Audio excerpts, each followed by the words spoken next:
تو وہ 53 سال کی وقت کا وہ واقعہ ہے. اس سے پہلے 52 سال تک کے واقعات پر کہاں توجہ، کہاں نظر ہوتی ہے، کہاں خیال جاتا ہے، کہاں کبھی سوچتے ہیں کہ بچپنا کیسا گزرا، جوانی کیسی گزری، جوانی میں کیا کیا کرتے تھے، بچپنے میں کیا کیا عمل تھا، کبھی سوچا بھی؟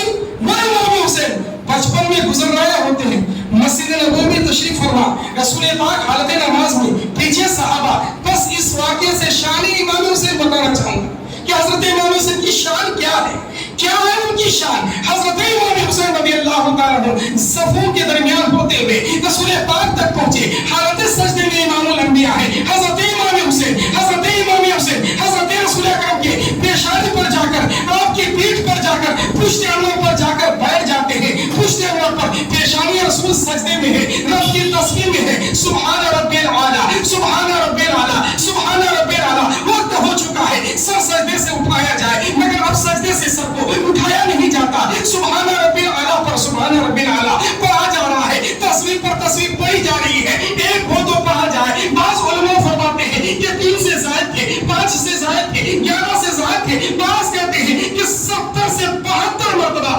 نبی نے جب تصویر رب الاعلی پڑھا، تب جا کر حضرت امام حسین سر پیشانی سے ہٹے، جو ہے پشت نبی سے ہٹے. تب نبی نے اپنے سر کو سجدے سے اٹھایا، سر کو سجدے سے اٹھایا. اللہ اکبر. عبادت خدا کی، ریاضت خدا کی، بندگی خدا کی، تسبیح خدا کی، ریاضت خدا کی. ایسے موڑ پر بھی نبی کو گوارا نہ ہو کہ سر سجدے سے اٹھایا جائے تو کہیں میرے نواسے کو چوٹ نہ لگ جائے، تکلیف نہ پہنچ جائے. وہ نبی جو رب کی عبادت میں بھی اپنے نواسے کی محبت دل میں بسائے رکھے ہوں، ان کی داد کو برداشت نہ کر سکتے ہو، ان کی تکلیف کو برداشت نہ کر سکتے ہو. کربلا کی سرزمین پر جب محمد کو، جب نبی اکرم صلی اللہ علیہ وسلم کے شہزادے حضرت امام حسین کے بیٹوں کو شہید کیا جا رہا تھا، جب دیگر رفقا کو شہید کیا جا رہا تھا، جب دیگر ماننے والوں کو شہید کیا جا رہا تھا، حضرت امام حسین کے 72 ساتھیوں کو، 22 گھر کے افراد کو شہید کیا گیا. لیکن حضرت امام حسین رضی اللہ تعالیٰ عنہ کے تمام سامنے شہید کیا جا رہا تھا. حضرت امام حسین کو تکلیف پہنچائی جا رہی تھی. بتائیے اس وقت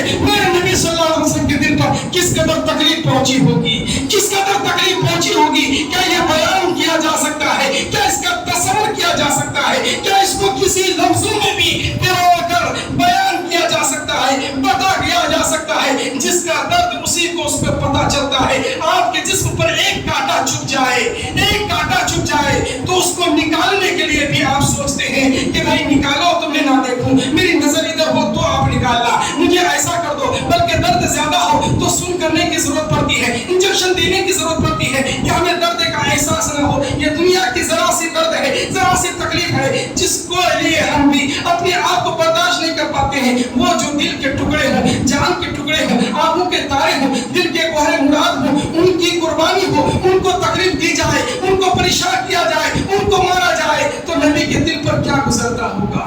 اللہ اکبر. کیا گزرتا ہوگا؟ کبھی اگر ٹھنڈے دل سے سوچیں تو آپ کو محسوس ہوگا کہ جس نبی کو یہ تکلیف پہنچی ہوگی، جس نبی اکرم کو تکلیف پہنچی ہوگی، تو اگر تکلیف پہنچی ہوگی تو تکلیف دینے والے جو نبی کے نواسے کو تکلیف دیے ہیں، کیا ان کی معافی کی جا سکتی ہے؟ کیا ان کے لیے ہم تعریف بیان کر سکتے ہیں؟ کیا ان کے لیے ہم اچھی بات کر سکتے ہیں؟ نہیں حضرات محترم. بس میں بتانا یہ چاہتا ہوں کہ اللہ تبارک و تعالیٰ نے اس مہینے میں جو عظمت رکھی ہے، اللہ اکبر. وہ عظمت تو بہت بڑی ہے کہ اس میں کوئی قتل و قتال نہیں ہوتا تھا، لیکن حضرت امام حسین نے اس مہینے کے عظمت کو اس قدر بڑھا دیا کہ کوئی مہینہ ہو لیکن جب محرم کا مہینہ آتا ہے تو ہم لوگوں کو دلوں میں ایک جذبہ پیدا ہو جاتا ہے، ایک محبت آتی ہے، ایک قربانی کا جذبہ جو ہے دل میں ورولہ پیدا ہو جاتا ہے کہ حضرت امام حسین نے 10ویں تاریخ میں قربانی پیش کی تھی. حضرت محترم درس امام حسین کیا تھا؟ کس قدر آپ نے درس دیا تھا؟ حضرت امام حسین بڑے جو ہے سخی تھے، بڑے نوازنے والے تھے، بڑے ادب تھے. آپ ادب کے پیروکار تھے، ادب کا درس دیتے تھے، محبت کا درس درس دیتے تھے. آپ نماز پنجگانہ ہی ادا نہیں کرتے تھے, تہجد کی نماز ادا کرتے تھے, آپ نفل نماز ادا کرتے تھے, آپ اللہ کی بارگاہ میں جو ہے گریہ زاری کیا کرتے تھے, آپ تسبیح و تحلیل پڑھا کرتے تھے, قرآن پڑھا کرتے تھے. اللہ اکبر. حضرت امام حسین کی زندگی کے ہر مہینے ہر سال کی اگر کا مطالعہ کیا جائے, بیان کیا جائے تو وقت کم پڑے گا. حضرات محترم, آپ لوگوں سے میری گزارش ہے کہ تاریخ امام حسین سنیے, آپ ذکر امام حسین سنیے, لیکن عمل کرنے کی کوشش کیجیے کہ حضرت امام حسین نے کیا کیا تھا, ان کی زندگی کے روز و شب, رات اور دن کیسے گزرے تھے, صبح و شام کیسی گزری تھی. کیا کبھی ہم نے غور کیا کہ وہ اس قدر درد و غم کو کیسے برداشت کیے,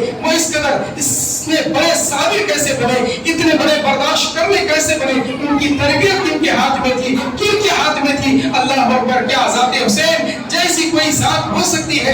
اللہ اکبر. جن کے نانا امام الانبیاء ہو, جن کی نانی خدیجہ الکبریٰ ہو, جن کی ماں وہ عابدہ زاہدہ حضرت فاطمہ الزہرا ہو, جن کے باپ شجاعت کے نمبردار حضرت علی فاتح خیبر ہو, ان کی ذات, اس جیسی ذات کا مقابلہ کون کر سکتا ہے؟ کون ثانی لا سکتا ہے؟ کون مقابلہ کر سکتا ہے؟ برادر ملت اسلامیہ, تو میں نے آپ کے سامنے جو باتیں کی ہیں, ان باتوں کا ماحصل یہی ہے, لباب اور نتیجہ, کہ ہم لوگ ذکر امام حسین میں آئے ہیں. آپ تمام حضرات آئے ہیں, ہماری خواتین آئی ہیں, ہماری ماں بہنیں آئی ہیں. کیا درس لے کے جا رہی ہیں, کیا سبق لے کے جا رہی ہیں؟ سب باتوں کی ایک بات یہ ہے کہ ذکر امام حسین اس وقت فائدہ نہیں دے گا جب تک کہ اس کے ذکر کی محبت دل میں بسا کر ہم نماز پنجگانہ کا عامل نہ بن جائیں, نمازی نہ بن جائیں.